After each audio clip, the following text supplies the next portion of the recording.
फवाद चौधरी, वज़ीर ममलिकत व इत्तलात फ़ारूक हबीब भी आप देख सकते हैं कि इस इजलास में मौजूद हैं। क्या ये जो प्रोजेक्ट की आप बात कर रहे हैं लोगों को Your Royal Highnesses, Foreign Ministers, distinguished guests, ladies and gentlemen, Excellencies, as the host and chair, I hereby declare the 17th extraordinary session of the OIC Council of Ministers on humanitarian situation in Afghanistan open.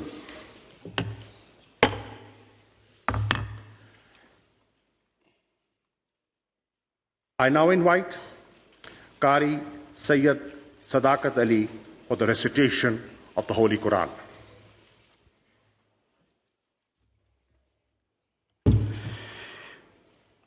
أعوذ بالله من الشيطان الرجيم.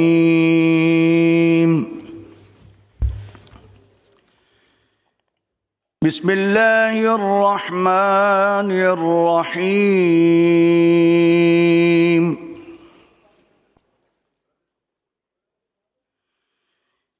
ليس البر أن تولوا وجوهكم قبل المشرق والمغرب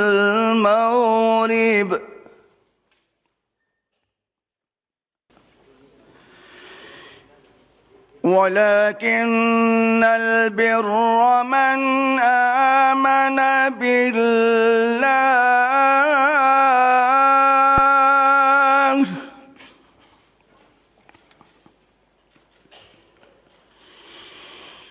ولكن البر من آمن بالله واليوم الآخر والملائكة والكتاب والنبيين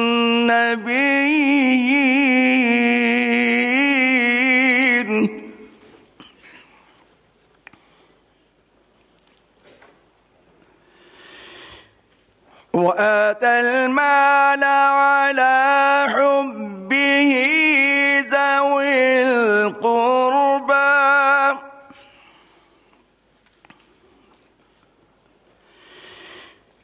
واليتامى والمساكين وابن السبيل والسائلين وفي الرقاب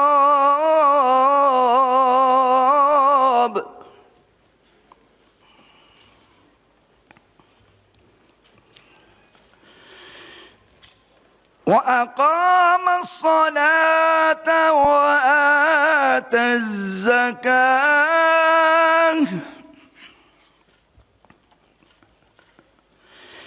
والموفون بعهدهم إذا عاهدوا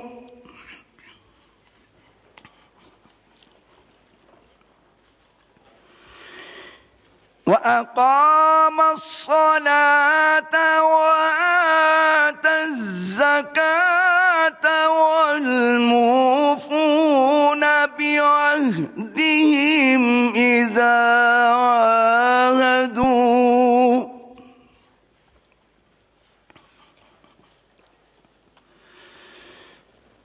والصابرين في البأساء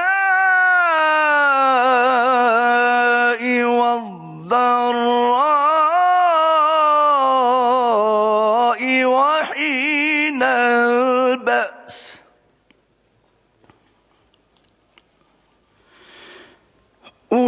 أولئك الذين صدقوا أولئك الذين صدقوا وأولئك هم المتقون. صدق الله العظيم. इरशाद रब्बानी है सारी अच्छाई मशरिक़ और मग़रिब की तरफ मुँह करने में ही नहीं बल्कि हकीकतन अच्छा वो शख्स है जो अल्लाह ताला पर, क़यामत के दिन पर, फ़रिश्तों पर, किताबुल्लाह और नबियों पर ईमान रखने वाला हो, जो माल से मोहब्बत करने के बावजूद क़राबतदारों, यतीमों, मिस्कीनों, मुसाफिरों और सवाल करने वालों को दे, ग़ुलामों को आज़ाद करे, नमाज की पाबंदी और ज़कात की अदायगी करे, जब वादा करे तब उसे पूरा करे, तंग दस्ती, दुख दर्द और लड़ाई के वक्त सब्र करे। यही सच्चे लोग हैं और यही परहेज़गार हैं। वाखिर दावाना अल्हम्दुलिल्लाह रब्बिल आलमीन। Jazakallah. So I have your permission for the statement. I have your permission for the statement.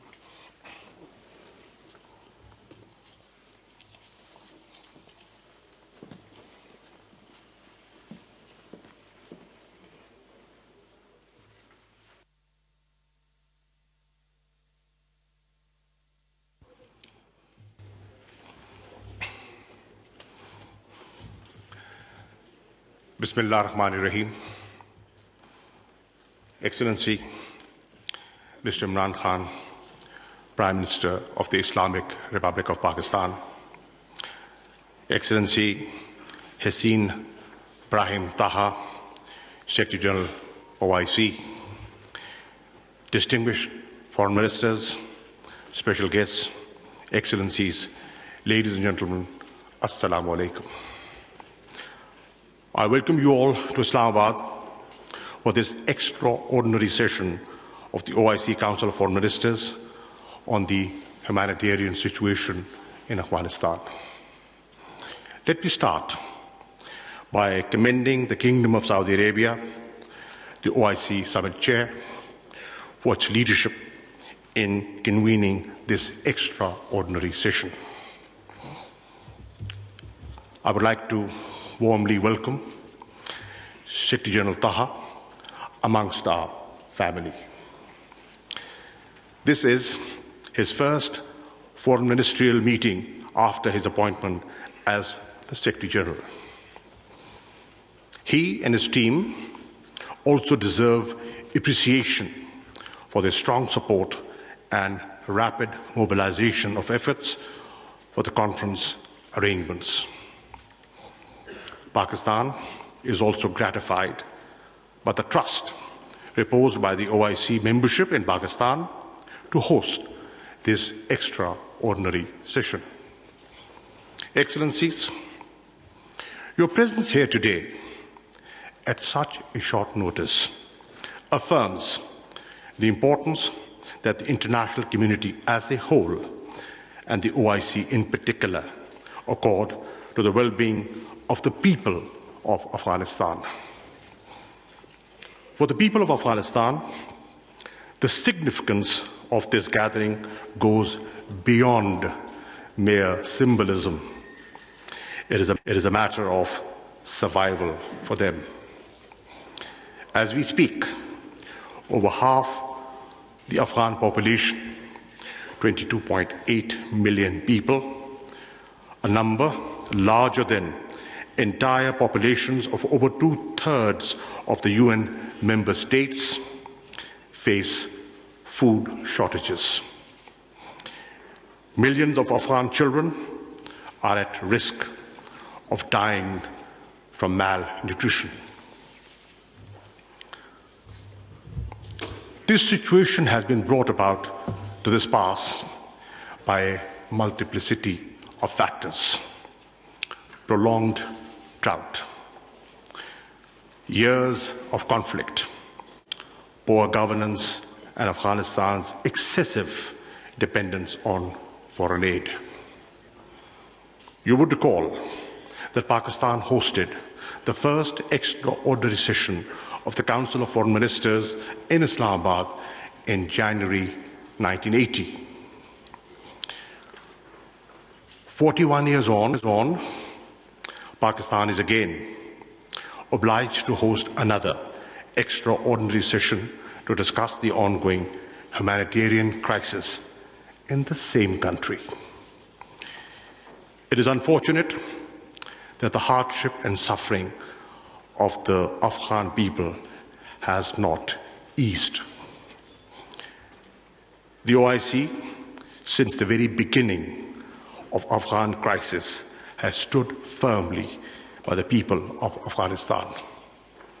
It has consistently supported the right of self-determination, of political and economic emancipation of the people of Palestine and of the Kashmiris suffering under illegal occupation.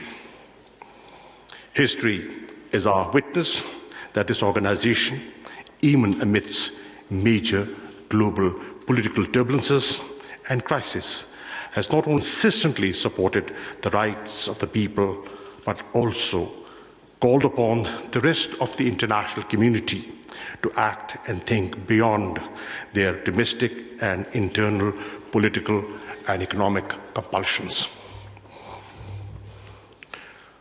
What we face today is no different than what this organization has witnessed repeatedly. The developments in August 2021 may have altered the political landscape in Afghanistan, but they have not made the compelling needs of the Afghan people any less pressing or urgent. The World Food Programme has warned that Afghanistan could become the largest humanitarian crisis in the world. The UN Emergency Relief Coordinator, who we have the pleasure of having with us today, characterized Afghanistan as being in free fall. These are dire warnings by those with the most intimate and direct knowledge of the grave situation on the ground in Afghanistan. This is a moment to extend a collective helping hand. It is not the time to withhold support. Pakistan concurs with the UN Secretary General that humanitarian support must be provided without conditions. I am confident that I speak for the OIC membership today in reaffirming that this gathering is about the people of Afghanistan, and the only message it wishes to send is one of our unity of purpose and resolve. On its part, Pakistan has demonstrated that its approach towards Afghanistan is guided by the urgent humanitarian concerns. Notwithstanding our state of relations with India, as a special gesture of goodwill towards the Afghan people, Pakistan has decided to allow transportation of 50,000 metric tons of wheat and life-saving medicines from India to Afghanistan through the land route.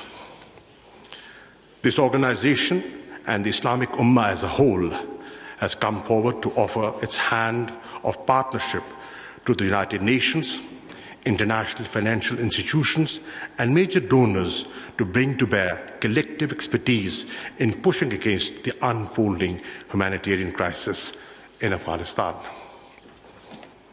Let me also express my gratitude to the United Nations, IFIs, regional organizations, and other members of the international community for responding positively to Pakistan's call against, again in such short notice, to sit with us here in Islamabad and look for ways to alleviate the human suffering in Afghanistan. Ladies and gentlemen, as an immediate neighbor, Pakistan is a witness to and is maximally impacted by the growing humanitarian travails of Afghanistan. We cannot ignore this reality. As the situation stands, we cannot rule out the danger of complete economic meltdown in Afghanistan. The Afghan economy is likely to witness a contraction of 30%. within a year unless the tide is stemmed. Cash is needed to revive the economy, to pay salaries, restore small businesses, and reboot the banking system. There is no money available to pay for energy, food, medicines, and other essential supplies. The consequences of a major humanitarian crisis and economic collapse in Afghanistan will be horrendous. Massive human suffering, mass exodus of Afghan refugees, radicalization, terrorism, and instability, with grave consequences for regional and international peace and security. We must not allow this to happen. Ladies and gentlemen, for its part, Pakistan is doing all it can to help our Afghan brethren. We have committed $30 million in assistance to Afghanistan, humanitarian assistance of around 1,700 metric tons of relief goods has already been provided. Our efforts are inspired by an abiding vision of solidarity and goodwill for Afghans. No other country stands to gain more from peace in Afghanistan than Pakistan. A peaceful, stable, prosperous Afghanistan will offer a rich peace dividend for Afghanistan, Pakistan, and the entire region. Excellencies, this extraordinary session must usher in visible change and signal to the people of Afghanistan that we are united in helping them stabilize their economy and country. OIC can act as a catalyst and a conduit in this regard. I propose a 6-point framework for the OIC to lead. First, we could create a vehicle within the OIC to channel immediate and sustained humanitarian and financial support to the Afghan people, including from pledges by the OIC member states and other donors. Second, we should agree to increase investment in the people of Afghanistan bilaterally or through the OIC in areas such as education, health, technical and vocational skills to the Afghan youth. Third, a group of experts comprising the OIC, the United Nations, and the IFIs be established to consider ways and means to facilitate Afghanistan's access to legitimate banking services and to ease the serious liquidity challenge of the Afghan people. Fourth, we should focus on enhancing food security of the Afghan people. The Islamic Organization for Food Security can and must lead this effort. Fifth, invest in building capacity of Afghan institutions in countering terrorism and combating illicit trade in narcotics. Finally, engage with Afghan authorities to help meet the expectations of the international community, in particular regarding political and social inclusivity, respect for human rights, especially the rights of women and girls, and combating terrorism. Excellencies, an unprecedented opportunity to consolidate peace beacons. We must not repeat the mistakes of the past. Today, we have before us a historic chance to turn the tide. The great poet, philosopher of the East, Allama Muhammad Iqbal, characterized Afghanistan as a pivot for peace, stability, and prosperity for the entire region. This extraordinary session offers us the platform to recommit ourselves to the vision of restoring Afghanistan as the beating heart of Asia. We must seize this historic opportunity. I thank you.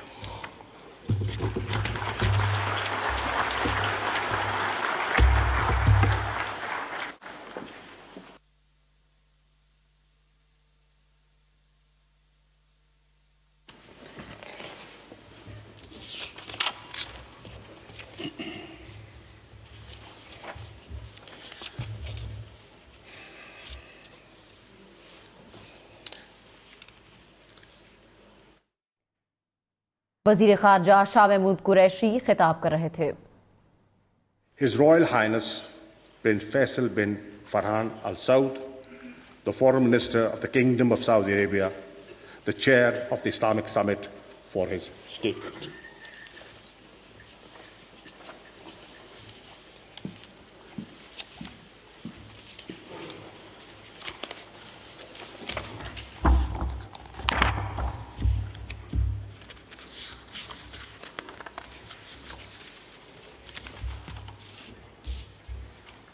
شكرا سيد الرئيس. بسم الله الرحمن الرحيم. الحمد لله رب العالمين، والصلاة والسلام على خاتم الأنبياء وسيد المرسلين.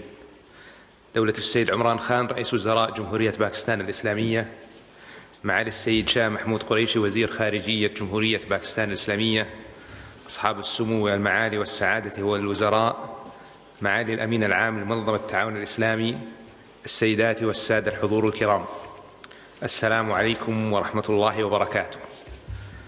أود بداية أن أتقدم بالشكر والتقدير لحكومة جمهورية باكستان الإسلامية وشعبها المضياف لاستضافتها الكريمة لهذا الاجتماع المهم، وعلى حسن الوفادة والتنظيم لهذا المؤتمر رغم ضيق الوقت. كما أتوجه بالشكر الجزيل لجهود الإخوة في الأمانة العامة للمنظمة بقيادة معالي الأمين العام على حسن الإعداد والترتيب لهذا الاجتماع. ولا يفوتني في هذا المجال أن أبارك لمعالي الأمين العام لمنظمة التعاون توليه مهام عمله الجديدة، متمنيا لمعاليه التوفيق والسداد في قيادة دفة المنظمة لتحقيق أهدافها السامية ومقاصدها النبيلة. أصحاب السمو والمعالي والسعادة، إن المملكة العربية السعودية وانطلاقا من ثوابتها الراسخة في دعم التضامن والعمل الإسلامي المشترك، وبصفتها رئيس الدورة الرابعة عشر للقمة الإسلامية، قد بادرت بطلب عقد هذا الاجتماع الاستثنائي العاجل في استجابة ضرورية لما يواجهه الشعب الأفغاني من أزمة إنسانية خطيرة تتفاقم مع حلول فصل الشتاء، وحاجة الملايين من الأفغان بمن فيهم كبار السن والنساء والأطفال إلى مساعدات إنسانية عاجلة تشمل الغذاء والدواء والمأوى. كما تدرك المملكة أن الانهيار الاقتصادي وتدهور الأوضاع المعيشية للشعب الأفغاني العزيز لن يكون مأساة إنسانية فحسب، بل سيؤدي إلى المزيد من عدم الاستقرار، وسيقود لعواقب وخيمة على السلام والاستقرار الإقليمي والدولي. ونجتمع اليوم أصحاب السمو والمعالي والسعادة تحت مظلة منظمة التعاون الإسلامي، هذه المنظمة العريقة التي نشأت على أسس ومبادئ سامية، وجاء ميثاقها مؤكدا على أهمية الاسترشاد بالقيم الإسلامية النبيلة المتمثلة في السلام والرحمة والعدل والكرامة الإنسانية، وإغاثة الملهوف وتقديم العون للمحتاج، والوسطية والتسامح، ونبذ التعصب والتطرف والإرهاب بكافة أشكاله وصوره. إن تحركنا المشترك تحت مظلة ثاني أكبر منظمة دولية والتي تمثل أكثر من ثلث سكان العالم يؤكد على دورها المهم والأساسي في مجابهة التحديات الإقليمية والدولية التي تمر بها الدول الإسلامية، وفي التنسيق والتعاون مع المجتمع الدولي لإرساء الأمن والسلم وتحقيق متطلعات دولنا وشعوبنا الإسلامية. كما يؤكد هذا الاجتماع تضامننا مع الشعب الأفغاني، ويرسل رسالة واضحة إلى المجتمع الدولي بأهمية التحرك العاجل لاتخاذ السبل والخطوات اللازمة لوقف تدهور الأوضاع الإنسانية والمعيشية في أفغانستان. أصحاب السمو والمعالي والسعادة، السيد الرئيس، لقد استمرت معاناة أفغانستان عقودا طويلة، وعانى خلالها الشعب الأفغاني كثيرا من عدم الاستقرار وانعدام الأمن وظروف معيشية صعبة ومؤلمة. ونرى أهمية يساهم الأفغان أنفسهم بشكل جدي في وضع حد لهذه المأساة، والتي لن تتوقف إلا من خلال إعمال العقل وضبط النفس والحوار بين جميع مكونات الشعب مختلف أطيافهم وتوجهاتهم، ونبذ ومحاربة الإرهاب بجميع أشكاله ومظاهره، وضمان عدم استخدام الأراضي الأفغانية كمأوى أو ملاذ للجماعات الإرهابية والمتطرفة، ومراعاة المواثيق والأعراف الدولية، واحترام حقوق الإنسان وحق المرأة في التعليم والعمل ضمن التعاليم والمبادئ التي كفلتها الشريعة الإسلامية. إن الوحدة والانسجام بين أطياف الشعب الأفغاني السبيل الوحيد لتحقيق أمن واستقرار وسيادة أفغانستان ووحدة أراضيها، والتصدي للتدخلات الأجنبية فيها.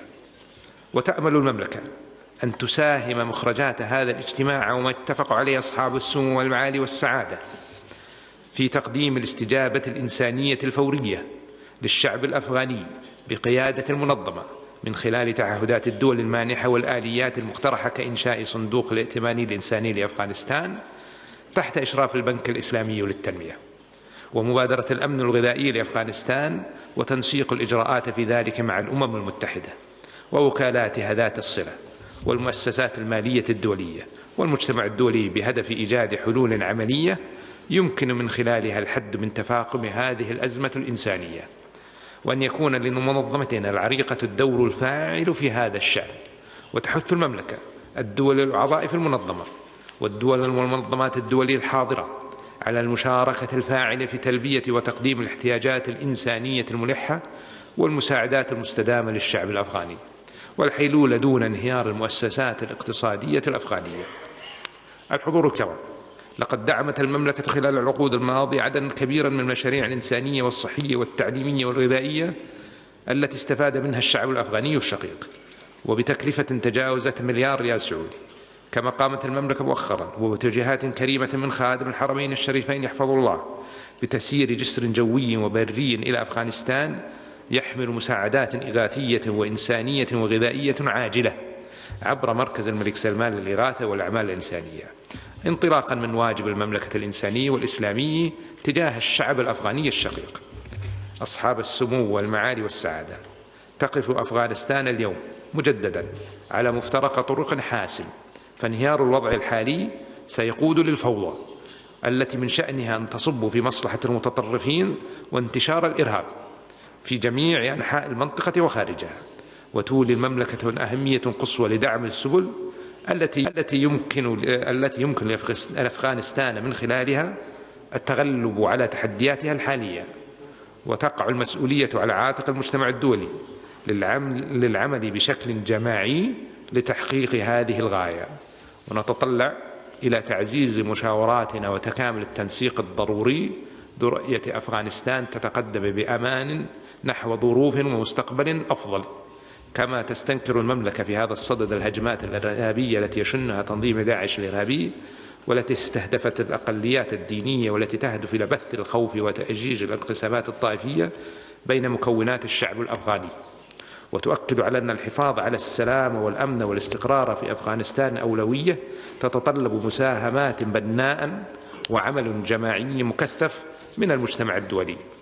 ختاما، أعبر عن أملي الكبير في أن يسهم اجتماعنا اليوم وما سيصدر عنه من قرارات وتوصيات في تخفيف الأزمة الإنسانية التي يواجهها الشعب الأفغاني العزيز، وتعزيز الأمن والاستقرار الإقليمي والدولي.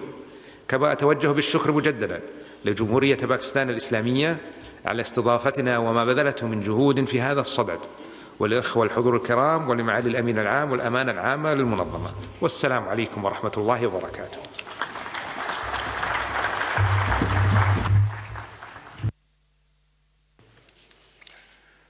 Thank you, my brother, for this very important speech of yours.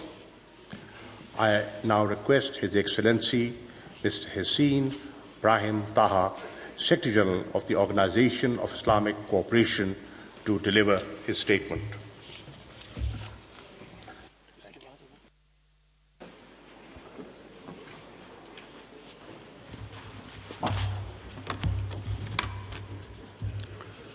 Assalamu alaikum wa rahmatullahi wa barakatuh.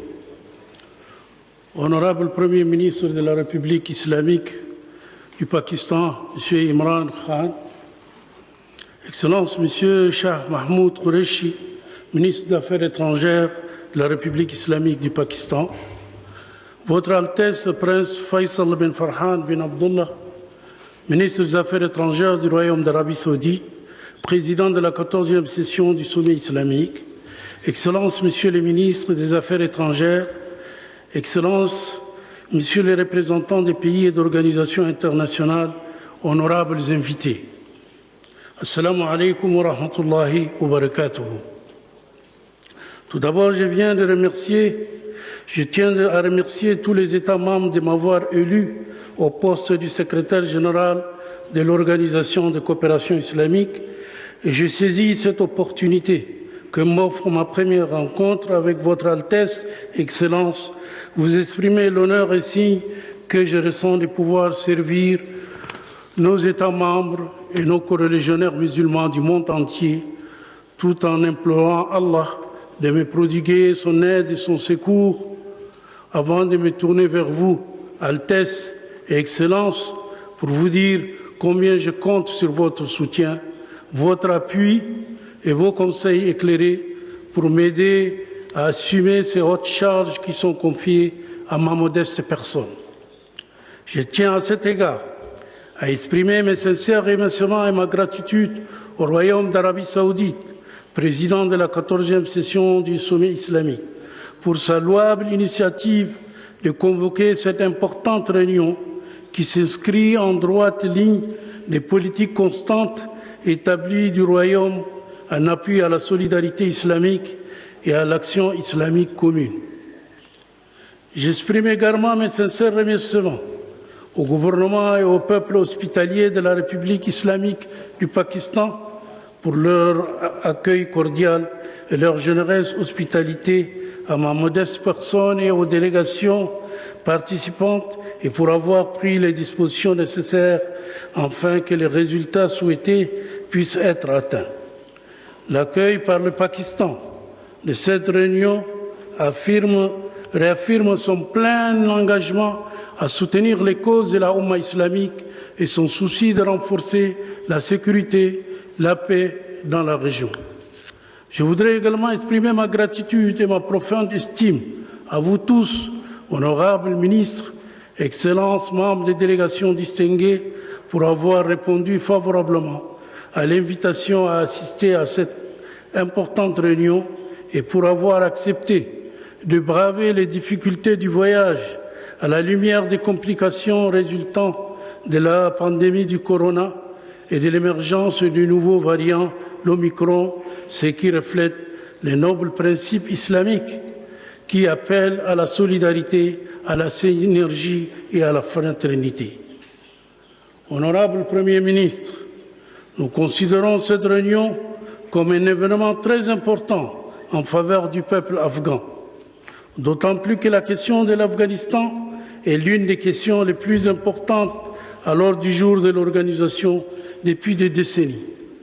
L'OCI a toujours pris des positions fermes pour soutenir ces pays membres de l'organisation et le secrétariat général de l'organisation a suivi avec grand intérêt les développements qui s'y déroulent, étant mu par son souci absolu d'y asseoir les bases de la paix, de la sécurité, de la stabilité et du développement. Partant des principes de la charte de l'OCI, qui mettent l'accent sur la consolidation des principes de paix et de sécurité, de non-ingérence dans les affaires des États et de respect de leurs options nationales et stratégiques, le secrétariat général appelle au respect de la souveraineté et de l'unité et de l'intégrité territoriale de l'Afghanistan. À cet égard, nous appelons toutes les parties afghanes à œuvrer pour faire avancer les intérêts du peuple afghan, protéger les vies, renoncer à la violence et instaurer une paix durable afin de réaliser les aspirations et les espoirs du peuple afghan en matière de stabilité, de vie paisible et de prospérité. Le secrétariat général affirme son plein soutien à la réconciliation en Afghanistan et compte sur l'engagement de toutes les parties en faveur d'un dialogue pacifique pour résoudre tous les différends et souligne la nécessité de respecter le droit international humanitaire et les normes internationales des droits de l'homme. Dans le même temps, il exprime sa pleine disposition à soutenir les efforts régionaux et internationaux visant à instaurer la paix pour le peuple afghan et à mobiliser toutes les capacités pour contribuer positivement à l'instauration de la paix, de la sécurité et de la stabilité dans l'ensemble du pays et à nouer les contacts nécessaires à cet effet. Honorable Premier ministre, le rôle des États membres de l'Organisation de coopération islamique dans la fourniture d'une aide humanitaire est devenu plus nécessaire que jamais. Compte tenu des défis humanitaires croissants auxquels le peuple afghan est confronté, qui ont été exacerbés par la pandémie de corona, nous appelons à cet égard à renforcer la mission de l'organisation à Kaboul par les moyens financiers, humains et logistiques afin qu'elle puisse jouer pleinement son rôle pivot dans la coordination des opérations humanitaires et d'appui au développement en faveur du peuple afghan. Nous appelons également les États membres et les institutions de l'organisation à fournir une assistance humanitaire à travers la mission de l'organisation conformément aux recommandations de la déclaration finale de la réunion extraordinaire à composition non limitée tenue au niveau des représentants permanents sur la situation en Afghanistan le 22 août 2021 au siège de l'organisation à Jeddah. À cet égard, nous lions l'aide humanitaire que plusieurs pays membres ont apportée au peuple afghan, y compris le pont aérien que le Royaume d'Arabie saoudite a initié, ce qui a coïncidé avec le démarrage des travaux de cette conférence. À cet égard, nous appelons également toutes les parties concernées en Afghanistan à coopérer pleinement avec la mission de l'organisation à Kaboul et à créer les conditions les plus favorables en assurant la sécurité des civils et en aidant les organisations humanitaires à mener à bien leurs tâches consistant à apporter les secours nécessaires aux personnes et aux populations touchées. Honorable Premier ministre, Excellences, Messieurs les ministres des Affaires étrangères, la communauté internationale est plus que jamais tenue d'œuvrer pour que l'Afghanistan ne soit plus jamais utilisé comme plateforme ou refuge pour les terroristes et que les organisations terroristes ne soient plus autorisées à s'installer.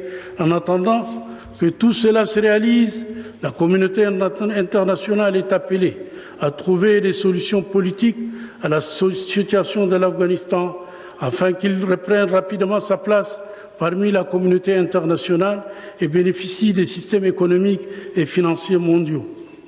Honorable Premier ministre, Excellences, Messieurs les ministres des Affaires étrangères, en conclusion, je tiens à réaffirmer notre plein soutien aux efforts régionaux et internationaux visant à aider l'Afghanistan et la volonté de notre organisation de donner suite à la mise en œuvre des résolutions qui émaneront de cette réunion extraordinaire et de jouer un rôle de premier plan dans le soutien humanitaire à l'Afghanistan en coordination avec les institutions compétentes de l'OCI, les agences des Nations Unies et les autres institutions internationales. Je souhaite à cette réunion plein succès dans ses libérations. Assalamu alaikum wa rahmatullahi wa barakatuh.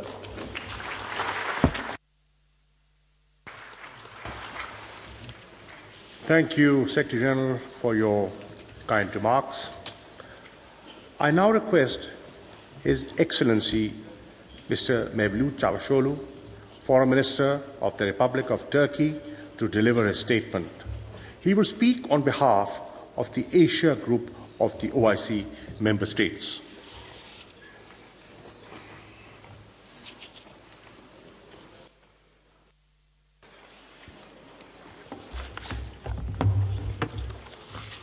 Bismillahirrahmanirrahim. Honorable Prime Minister, Secretary General, colleagues, brothers and sisters, Assalamu alaikum wa rahmatullahi wa barakatuh. Let me also thank our Pakistani and Saudi brothers for organizing this meeting, this very timely meeting. We are pleased to have Secretary General Brother Taha for his first Council of Foreign Ministers. Quran al-Karim tells us that this community of yours is one single ummah. Solidarity with our Afghan brothers and sisters is a moral obligation and a religious duty.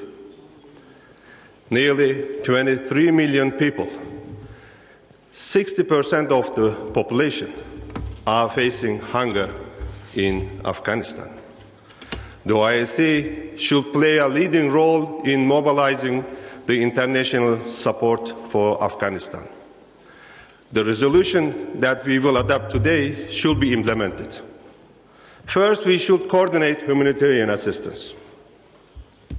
Let me also thank Pakistan for facilitating the transfer of humanitarian aid. We also support Uzbekistan's effort to make Termes another UN hub for aid, especially to the northern regions. The establishment of a trust fund by the Islamic Development Bank is a step in the right direction. Second, the collapse of the economy must be prevented. Continuing sanctions unfortunately cripple the financial system. Pledge will be meaningless unless this money reaches the Afghans. We should work on solutions to unlock financial channels for resolving liquidity and bank transfer problems. Third, humanitarian and economic crisis increase migratory pressure and the burden on neighboring countries. OIC should work with other international organizations like UNHCR and IOM to support displaced persons. Fourth, engagement. Working with Taliban is necessary to achieve stability. As brothers, we continue to advise the acting government to be inclusive, protect the rights of all, and expand access of women and girls to employment and education. We welcome the positive statements and steps to this end. This will increase the legitimacy and strength of the government both inside and outside of the country. Dear sisters and brothers, the worsening crisis has a great impact on the Muslim nations of Asia. We welcome the active engagement of Asian nations, including Pakistan, Iran, Uzbekistan, Turkmenistan, Indonesia, and Malaysia, with the Afghanistan issue. We should do more and play a flagship role as the Islamic community. By organizing a joint visit of OIC foreign ministers to Kabul, we can show solidarity with our Afghan brothers and sisters and give our messages directly and take the lead as Islamic nations. Before concluding, I want to highlight our determination and support to achieve an independent Palestine with Al-Quds al-Sharif as is its capital. Dear brothers and sisters, our Afghan sisters and brothers deserve a better future, and we must take action now. Assalamu alaikum.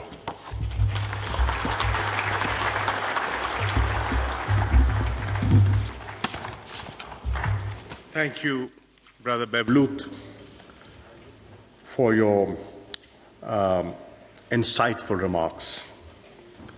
I now request His Excellency Ayman Safdi, the Foreign Minister of the Kingdom of Jordan, to deliver his statement. He will speak on behalf of the Arab group of the OIC member states.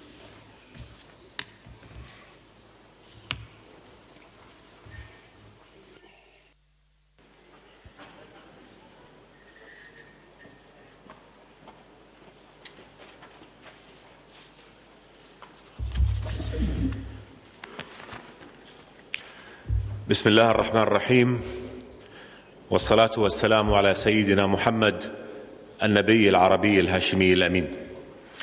دولة رئيس وزراء جمهورية باكستان الإسلامية الشقيقة عمران خان، معالي وزير خارجية جمهورية باكستان الإسلامية الشقيقة شاه محمود قريشي، سمو وزير خارجية المملكة العربية السعودية الشقيقة الأمير فيصل بن فرحان، ومعالي أمين عام منظمة التعاون الإسلامي حسين إبراهيم طه، الزملاء الأعزاء، السلام عليكم ورحمة الله وبركاته. أبدأ بتقديم الشكر لأشقائنا في جمهورية باكستان الإسلامية على تنظيم هذا المؤتمر وعلى حسن الضيافة في وقت قصير جدا، والشكر موصول لأشقائنا في المملكة العربية السعودية الشقيقة على المبادرة في الدعوة لهذا الاجتماع الهام، والشكر أيضا لمعالي أمين عام منظمة التعاون الإسلامي حسين إبراهيم طه الذي نبارك له توليه مسؤولياته، ولزملائه في المنظمة على جهودهم الخيرة. الزملاء الأعزاء، في الفوضى التي كانتها أفغانستان ماضيا انتشر الإرهاب ظلامية وخطرا جلب الأهوال على الشعب الأفغاني الشقيق، ودفع ثمنهما الأبرياء في غير مكان في عالمينا العربي والإسلامي وفي عديد بقاع خارجهما. واليوم تقف أفغانستان على مفترق رئيس، فإما التقهقر نحو الانهيار والفوضى اللذين سيغرقان الشعب الأفغاني في الصراع والظلم والويلات، وسيتيحان إعادة إنتاج العصابات الإرهابية وقدراتها وخطرها على العالم أجمع، وإما بدء ولوج طريق التعافي عبر انتهاج مسار إعادة بناء يحترم جميع حقوق الشعب الأفغاني في الحياة الكريمة، وينسجم مع قيمنا الإسلامية والإنسانية ومع مبادئ حقوق الإنسان والمواثيق الدولية، فيوفر للأفغانيين جميعا رجالا ونساء الأمن والأمانة والحق في التعليم والعمل والتنقل وغيرها من الحقوق الإنسانية، ولكل من يقيم في أفغانستان حقوقهم كاملة ويحول دون تجذر الإرهاب وانتعاش عصاباته. إما كارثية الفوضى وظلامية الإرهاب، وإما ثمار إعادة البناء ونور ديننا الإسلامي الحنيف واستنارة تعاليمه وقيمه السمحة سلاما ومساواة وعدالة وتسامح. الخيار واضح، وعلينا في عالمينا العربي والإسلامي واجب العمل جماعيا لحماية الشعب الأفغاني الشقيق الذي يعاني أكثر من نصف سكانه خطر الفقر الشديد. علينا أن نبادر فنسهم فاعلين في حماية أشقائنا وبلادنا وعالمنا المترابط من جهل التطرف وما يولد من جرائم وقتل وضلال. الزملاء الأعزاء، ثمة واقع لا يمكن تجاهله. لا نرى بديلا عن الانخراط مع حكومة طالبان في حوار واضحة ومرجعياته الإنسانية والقانونية ومنسقة مع شركائنا في المجتمع الجليل الدولي، وجلية أهدافه في مساعدة أفغانستان على أن تعود عضوا فاعلا في مجتمعنا الدولي. سنكون نحن في عالمنا الإسلامي الأكثر تأثرا بمآلات الأوضاع في أفغانستان، وطبيعي أن نتولى دورا قياديا في مساعدة الشعب الأفغاني الشقيق. وعليه، وهنا أتحدث إذا سمحتم لي بمقترح للمملكة الأردنية الهاشمية، دراسة تشكيل مجموعة اتصال عربية إسلامية تحدد وبالتنسيق مع شركائنا في المجتمع الدولي منطلقات انخراطنا في هذا الجهد لحماية أفغانستان، ومرجعيته ضمان احترام حقوق الإنسان والمعاهدات والمواثيق الدولية ومبادئ منظماتنا هذه وقيمنا الإسلامية والإنسانية المشتركة. في الأثناء نشيد بأهمية توجه مؤتمرنا التوافق على آليات مساعدات إنسانية فاعلة وعاجلة، وقدمت المملكة ما تستطيعه لأفغانستان بما في ذلك الدعم الإنساني عبر الهيئة الخيرية الهاشمية، وسيظل الأردن يقف مع الشعب الأفغاني الشقيق ويدعم جهود تقديم العون له كيفما أمكن. الزملاء الأعزاء، نؤكد أهمية تبني اجتماعنا قراري فلسطين والقدس، فالقضية الفلسطينية كانت وستبقى قضيتنا المركزية الأولى، فلا أمن ولا استقرار ولا سلام شاملين ودائمين إن لم تحل القضية الفلسطينية على الأسس التي تضمن تلبية جميع الحقوق المشروعة للشعب الفلسطيني الشقيق، وفي مقدمها حقه في الدولة الحرة المستقلة ذات السيادة وعاصمتها القدس المحتلة على خطوط 4 حزيران 1967 على أساس حل الدولتين لتعيش بأمن وسلام إلى جانب إسرائيل.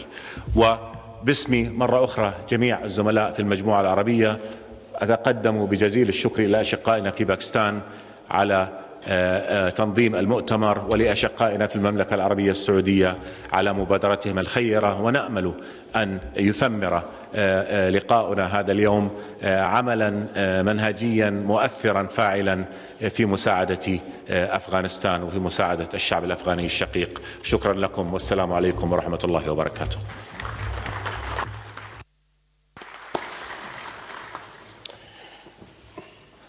Thank you, Excellency, for your statement. I now request His Excellency Yusuf Mohammed, Foreign Minister of the Republic of Niger, to deliver his remarks. He will speak on behalf of the African Group of the OIC member states.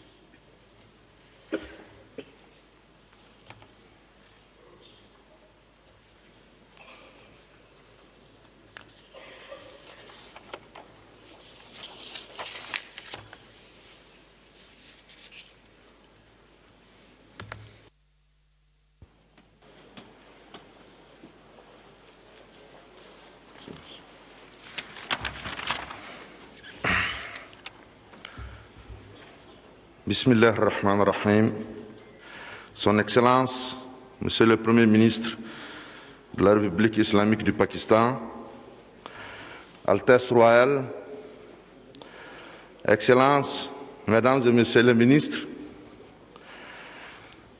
Monsieur le Secrétaire général de l'Organisation de la coopération islamique, Mesdames, Messieurs, Assalamu alaikum.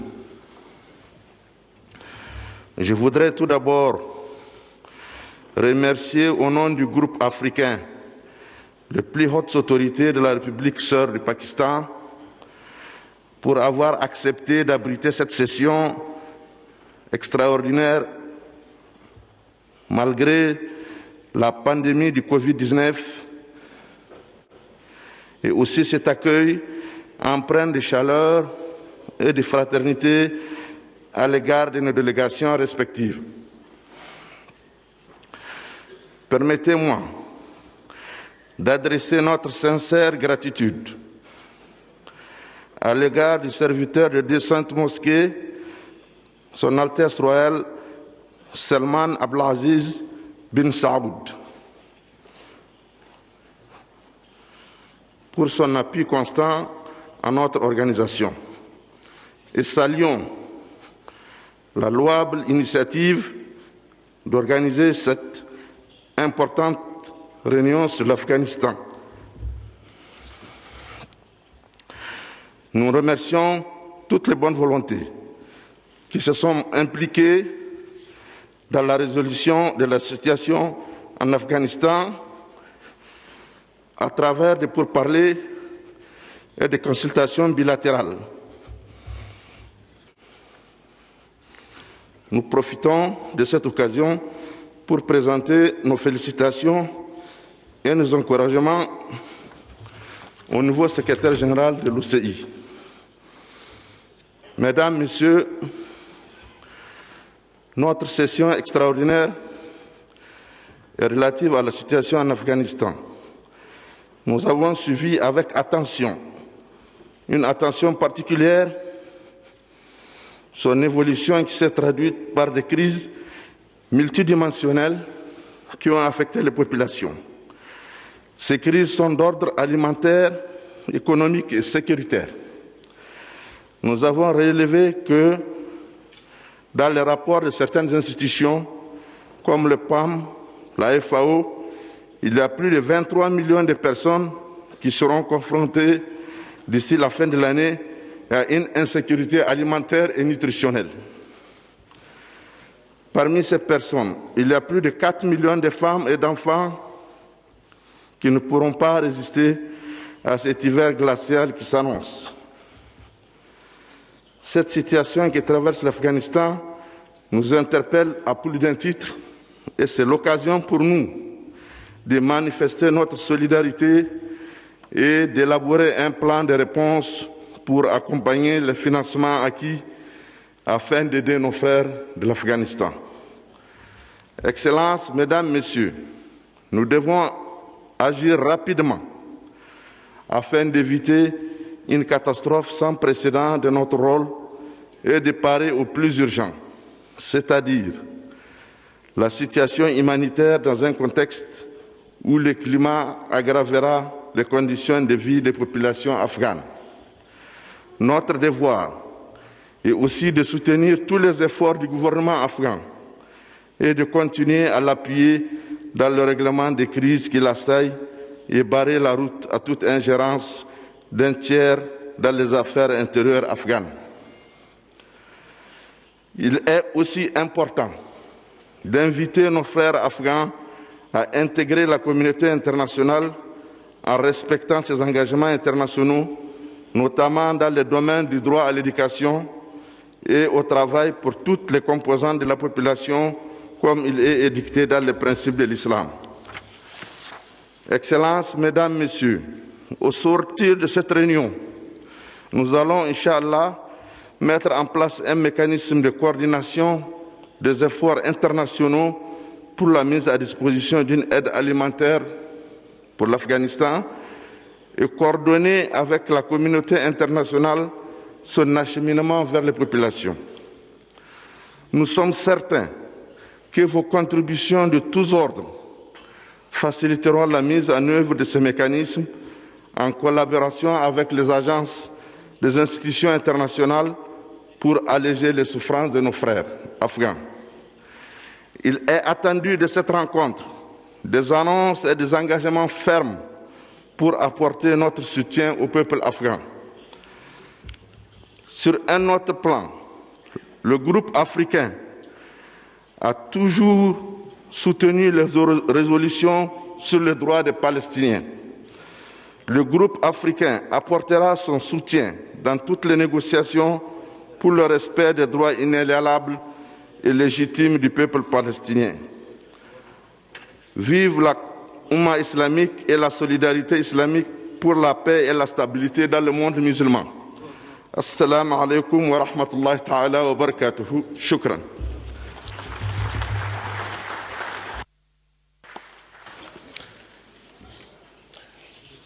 Thank you, Excellency, for your statement.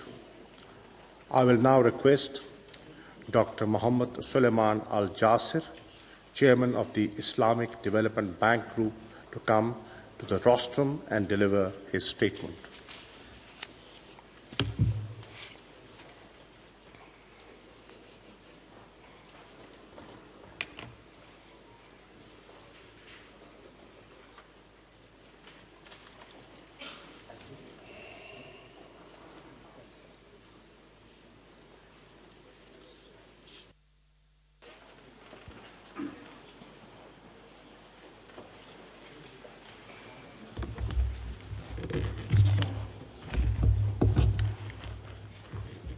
بسم الله الرحمن الرحيم والصلاة والسلام على أفضل الأنبياء والمرسلين سيدنا ونبينا محمد وعلى آله وصحبه أجمعين ومن تبعهم بإحسان إلى يوم الدين. Your Excellency Imran Khan, Prime Minister of the Islamic Republic of Pakistan, Your Highness Prince Faisal bin Farhan Al Saud, Foreign Minister of the Kingdom of Saudi Arabia, the OIC Summit Chair, Your Excellency Mr. Makhdoom Shah Mahmood Qureshi, Foreign Minister of the Islamic Republic of Pakistan, Your Excellency Mr. Hussein Ibrahim Taha, Secretary General of the Organization of Islamic Cooperation, Excellencies, representatives of the OIC member states, and representatives of the other countries and organizations invited. Assalamu alaikum wa rahmatullahi wa barakatuh. I greatly appreciate the opportunity to be present at this critical and historic meeting. We gather here today to reaffirm our commitment and solidarity to our brothers and sisters in Afghanistan. Given the gravity and complexity of the challenges in Afghanistan today, no single entity or institution can tackle them alone. The international community needs to collectively provide a holistic, practical, sustainable, and comprehensive solution, learning from the lessons of the past and leveraging the strengths of all stakeholders to address these daunting challenges. The immediate priority should be to urgently provide the core necessities, including food, shelter, clean water, child nutrition, healthcare services, education, and cash transfers, while taking appropriate mitigation measures to minimize potential leakages. Nevertheless, humanitarian response alone is not sufficient. There is a need for medium to long-term engagement to promote self-reliance and development beyond immediate humanitarian relief through reconstruction activities. Immediate humanitarian relief is essential to build foundation for stable economic recovery and development. Distinguished delegates, ladies and gentlemen, around 76% of Afghanistan's population lives in rural areas and is involved in farming and agriculture. Consequently, the development of agriculture will be instrumental in addressing poverty reduction and promoting food security. In this regard, international and regional organizations may help promote food security by introducing climate-resilient crops and enhancing agricultural productivity.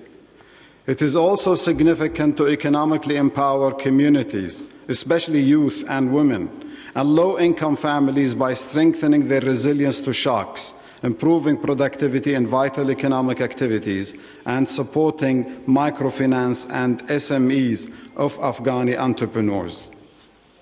Ladies and gentlemen, since 1975, the Islamic Development Bank has established itself as a trustworthy AAA-rated multilateral development bank and South-South partner. For 46 years, it has built a proven track record of supporting its member countries' inclusive and sustainable socio-economic development. Acting upon the decades-long trust vested by its member countries, the Islamic Development Bank would be honored to accept proposed new mandate to manage the Afghanistan Humanitarian Trust Fund. We will rely on our solid and extensive expertise and experience in efficiently managing various trust funds, such as the Islamic Solidarity Fund for Development, Al-Aqsa Fund, Al-Quds Fund, Lives and Livelihoods Fund, and the Awqaf Properties and Investment Fund, APIF. We also had experience in managing the Aceh program in Indonesia, cyclone effect management in Bangladesh, Endowment Fund for Children Education with UNICEF and King Salman Humanitarian and Relief Center, and Smart Education Initiative with Global Partnership for Education and the Arab Coordinating Group, in addition to working in many fragile and post-conflict contexts. Our work is valued by our trusted development partners such as the World Bank, Asian Development Bank, UN aid agencies, the Melinda and Bill Gates Foundation, the Saudi Fund for Development, Qatar Foundation, Abu Dhabi Fund for Development, and the UK's Foreign and Commonwealth Development Office, to name a few. The IDB, the Islamic Development Bank, may also provide the necessary platform for neighboring and regional countries to play a positive role in capacity development and technical assistance for institutional building by leveraging our unique reverse linkage mechanism for South-South cooperation. That could include also what was suggested by Mr. Qureshi for a group of experts from OIC, United Nations and IFIs to address the issues of financial connectivity of Afghanistan. The Islamic Development Bank may also provide the necessary, leveraging its vast experience with the fragile states and exemplary credentials to manage such funds.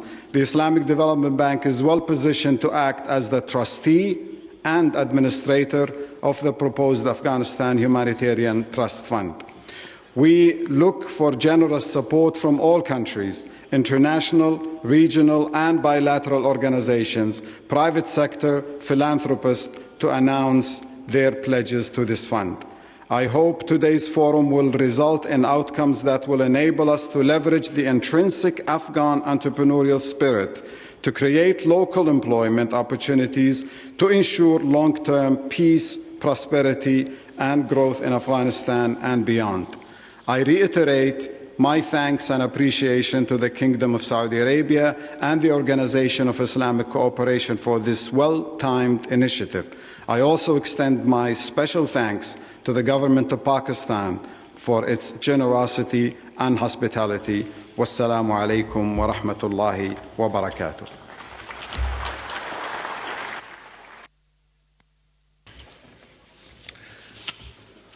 I thank Chairman Dr. Muhammad Salman Al-Jasir for his remarks and contributions to our discussions.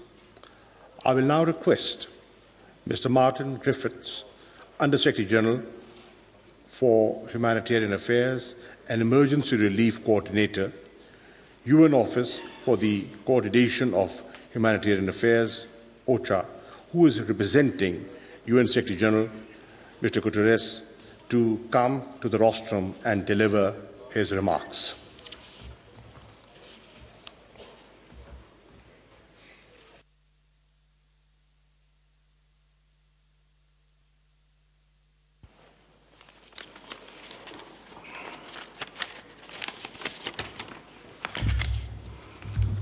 Thank you very much indeed. And Honourable Prime Minister, Excellencies, friends and colleagues, it's my privilege here to represent the Secretary General of the United Nations, who wishes he could also have been here, but the words that I will speak are his. As the Honourable Minister of Pakistan has already said, I have spoken elsewhere of the fact that Afghanistan's economy is now in free fall, and that if we don't act decisively and with compassion, I fear that this fall will pull down the entire population with it. 23 million people are already facing hunger. Health facilities are overflowing with malnourished children.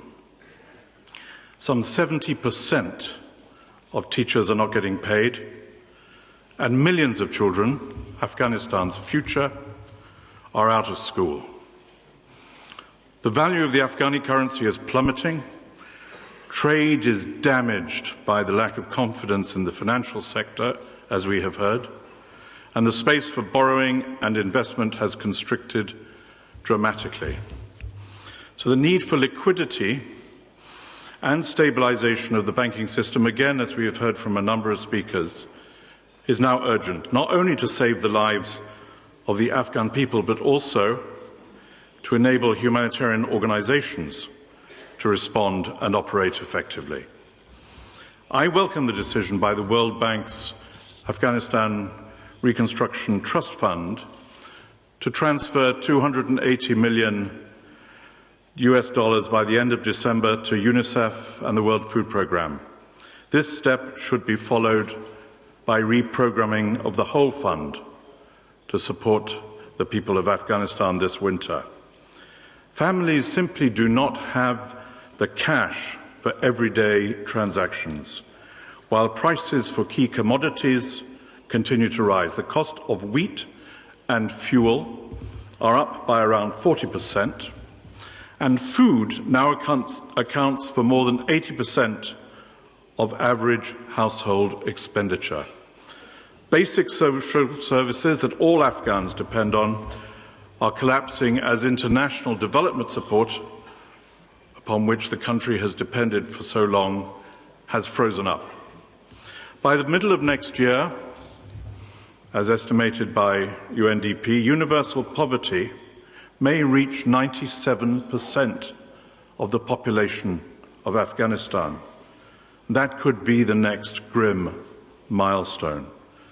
Within a year, 30% of Afghanistan's GDP could be lost altogether, could be, while male unemployment may double to 29%. The Organization of Islamic Cooperation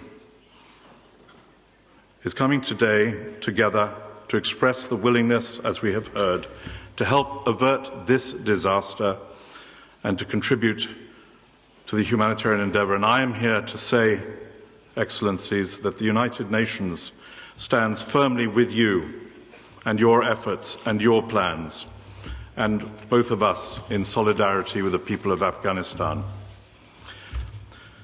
Next year, the United Nations will seek funding for the largest ever appeal for humanitarian assistance for a country, an annual appeal of about $4.5 billion to help the most vulnerable in Afghanistan with life-saving assistance. But our plan is a stopgap measure for over 21 million people who need that assistance. Of course, it must be funded as a matter of priority. But the crisis is huge. The humanitarian response is effective and it continues to scale up. And thanks to generous donor support, the Afghanistan response plan for 2021 was fully funded, a unique achievement in these years. But going forward, we need more than this. Afghanistan will not get through the winter on emergency aid alone, again, as has been said by previous speakers. We also need flexible donor funding that can be used to ensure salaries for public sector workers and support to basic services such as health, education, electricity, livelihoods, to allow the people of Afghanistan some chance to get through this winter and some encouragement to remain home with their families. Going forward, we also need constructive engagement with the de facto authorities in a process of meaningful dialogue to clarify what we expect of each other. The consequences of inaction on these three fronts are clear, and the three fronts are emergency assistance, flexible funding, and an engagement to be clear about what we expect from each other. And if we do not act fast on these three fronts, we know that we risk the collapse of this great country, and people will run out of hope, and the region, and indeed the world, will see destabilization increase with all the consequences that we have seen so clearly in history. Honourable Prime Minister, we're gathered here today at a moment of exceptional gravity for the people of Afghanistan. We have the advantage of being forewarned of the fate that awaits them if we do not act. We have the responsibility, because we are forewarned, knowing that if we do not act with urgency and with a collective will, there will be a terrible reckoning.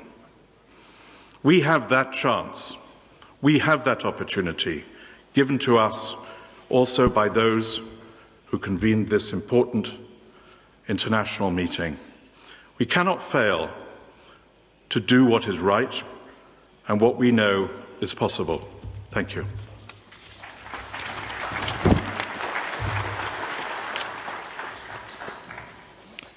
I thank UN Under-Secretary General Martin Griffiths for his contribution to our deliberations.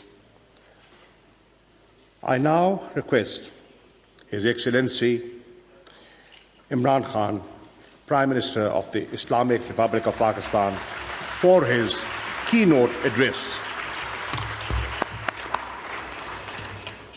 Bismillahirrahmanirrahim. Iyyaka na'budu wa iyyaka nasta'in. Secretary General OIC, respected foreign ministers, ladies and gentlemen. First of all, let me welcome all of you to Pakistan. The irony is that 41 years ago, the extraordinary meeting of the OIC was held in Pakistan. It was discussing Afghanistan. And since then, all the troubles of Afghanistan started. No country has suffered as much as Afghanistan. 40 years of conflict. And then add to it recently prolonged drought, 75% of the people living off the land. And then, even before 15th of August, half the population below the poverty line. Years of corrupt governance. 75% of the budget supported by foreign aid. Now, a country in this situation, after 15th August, if the foreign aid dries up, the foreign reserves get frozen, banking system freezes, any country is going to collapse, let alone Afghanistan, which has suffered for the past 40 years. So I'm really glad all the speakers before me mentioned the gravity of the situation. Especially, I would like to point out what Michael Griffith, Under Secretary of the United Nations Secretary General, what he had to say, the figures he gave. So the point is that if the world does not act, this will be the biggest man-made crisis which is unfolding in front of us.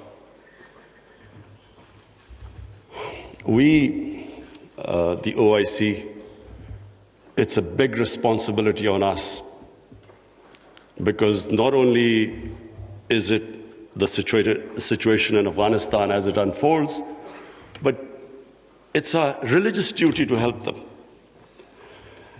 And I must say that we have to, and I speak to the United States specifically, they must de-link the Taliban government from the 40 million Afghan citizens.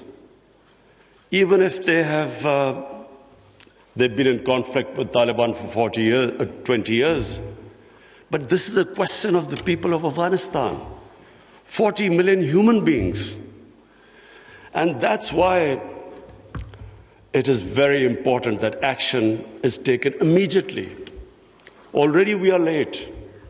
The Afghan winter, everyone knows, is extremely severe.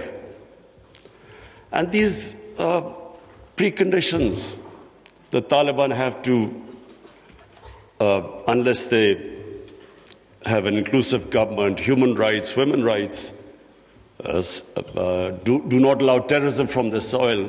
Unless these preconditions are met, the humanitarian aid will not flow, and their foreign reserves won't be allowed to have them, or the banking system won't be allowed to function. This is very important. That first of all, the one time I met the Taliban foreign minister, he categorically said that they wanted to comply with these three conditions. Now, the point is, we must understand that when we talk about human rights, every society is different. Every society's idea of human rights and women's rights are different. I just give you an example of the Pakhtunkhwa province, which borders Afghanistan, because the culture is similar, because Taliban is basically predominantly a Pashtun movement, and there are more Pashtuns on our side of the border. Now, the city culture is completely different with the rural culture. Culture in Kabul was always different to rural areas. Just like in Peshawar, it is completely different, the culture, to the district adjoining the Afghanistan border. So I give you an example. We give stipends to the child's parents to put the girls into school. But in our tribal districts or the district adjoining Afghanistan, if we are not sensitive to the cultural norms of those people, even with stipends, they won't send the girls to school. But if we are sensitive to the cultural norms, without stipends, they're willing to send the girls to school. So this sensitivity, I'm afraid, when we are talking about human rights and women's rights, we have to be sensitive about this. But my big worry is that unless action is taken immediately, and I mean immediately, because we've been saying this for now 2-3 months, unless action is taken immediately, Afghanistan is heading for chaos.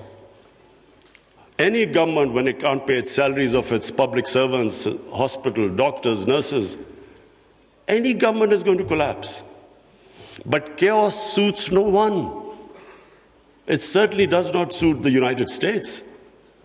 Because what if there's chaos there, and chaos means the inability, if the Afghan government does not have the ability to fight terrorism. And we know ISIL is now a threat. It has been a threat. We have had attacks from Afghan border, from ISIL into Pakistan.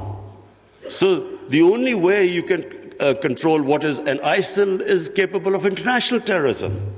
And the only reason you can deal with it is if there's a stable Afghan government. And same with Pakistan. Our worry is, and remember, Pakistan lost 80,000 people. We were the biggest collateral damage of the Afghan war. Our economy was shattered. Over $100 billion lost to the economy. 3.5 million people internally displaced. Well, the last thing we want is chaos in Afghanistan, more refugees. We already have over 3 billion Afghan refugees. To date, we have 234,000 Afghans who've overstayed their visa because their situation in Afghanistan means they can't go back. And remember, this is a country, like most developing countries, who are suffering from the fallout of the coronavirus. COVID-19, we're all suffering from the impact it has had on world economies. So we are in no position to deal with this, another influx of refugees and terrorism. So my request to the international community, to the United States specifically, I know the Europeans are extremely sensitive. They understand the situation. There's a refugee problem not just in Europe, all over the world. So everyone knows that this chaos will lead not just countries like Pakistan and Iran. Other countries will also eventually have refugee problems. But in much richer countries, you have 2,000-3,000 refugees, and there's an issue. The far-right parties raise this issue about refugees. But we poor countries, who are struggling, whose economy is just about getting on their feet, how do we cope with hundreds and thousands of refugees? So it is in no one's interest that there's chaos in Afghanistan.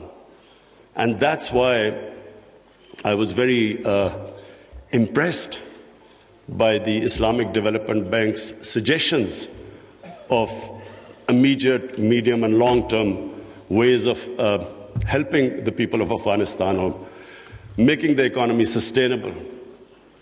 I would look forward to the foreign ministers that you will come up with a roadmap by the end of this evening. And that roadmap not only should be pushed by the OIC, by the United Nations, by the European Union, and by, of course, the United States.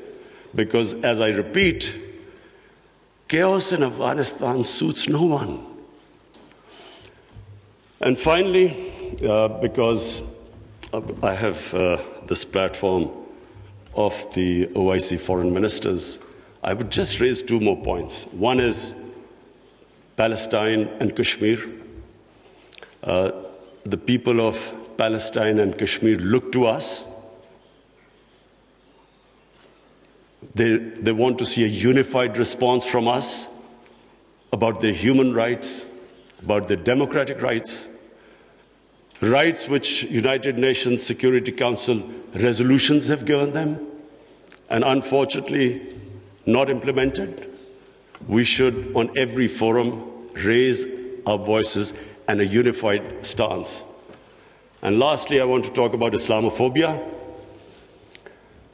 Unfortunately, the refugee crisis in Western countries has exacerbated Islamophobia. Islamophobia really started reaching a dangerous levels after 9/11, when terrorism and Islam were connected. When terms like radical Islam came, they connected somehow. Islam was responsible for terrorism and radicalization. So this connection has made life difficult for people living in Western countries, Muslims living in Western countries.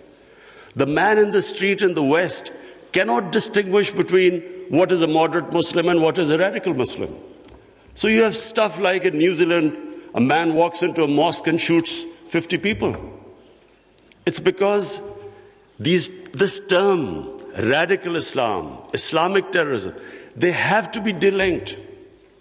And secondly, the reason for Islamophobia is people in the West do not understand when our Prophet Muhammad sallallahu alaihi wasallam is mocked or ridiculed or insulted.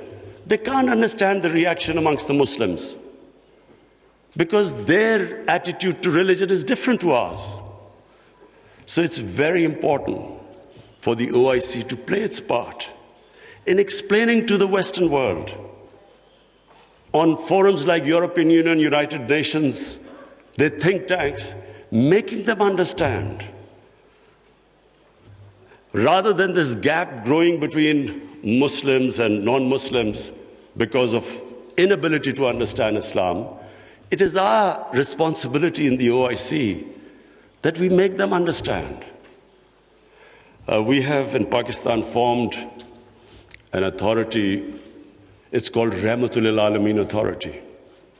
The purpose is to have top Pakistani scholars in this authority who coordinate with Muslim scholars all over the world.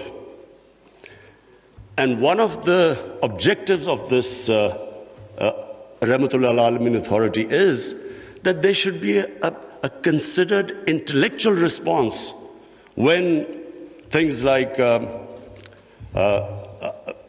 cartoon appears insulting our Holy Prophet, peace be upon him. There should be a proper response from scholars to make them understand why Muslims react, that the love and reverence we have for our Holy Prophet, peace be upon him, because they don't understand this.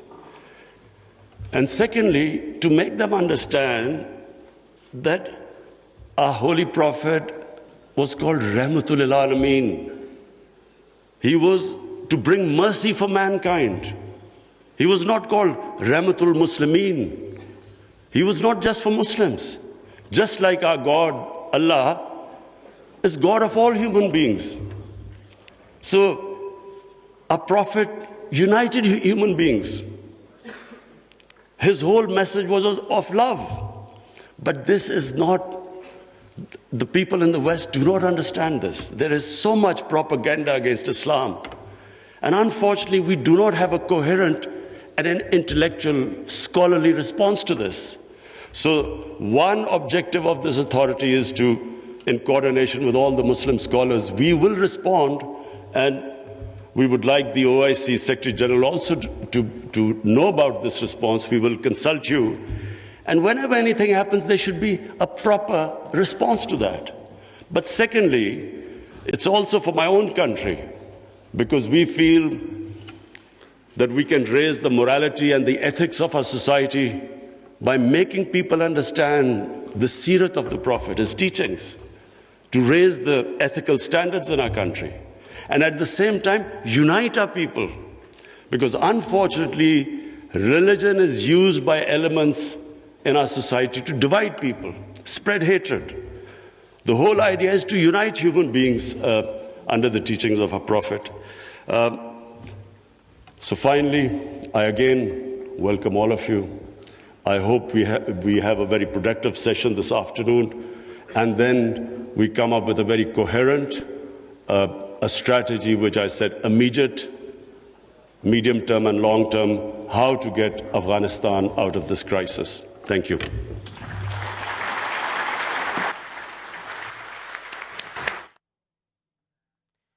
وزیر اعظم عمران خان OIC اجلاس سے خطاب کر رہے تھے. افغانستان 40 سال سے خانہ جنگی کا شکار رہا. افغانستان کے حالات کی وجہ سے پاکستان نے سب سے زیادہ نقصان اٹھایا. Your thought-provoking address and candor. Your remarks comprehensively covered all important dimensions of today's topic and would guide the proceedings of this extraordinary. We will now take a break for 10 minutes. Now, the session will resume after 10 minutes, as the next segment would be off camera. Media personnel and guests in the galleries are kindly requested to leave.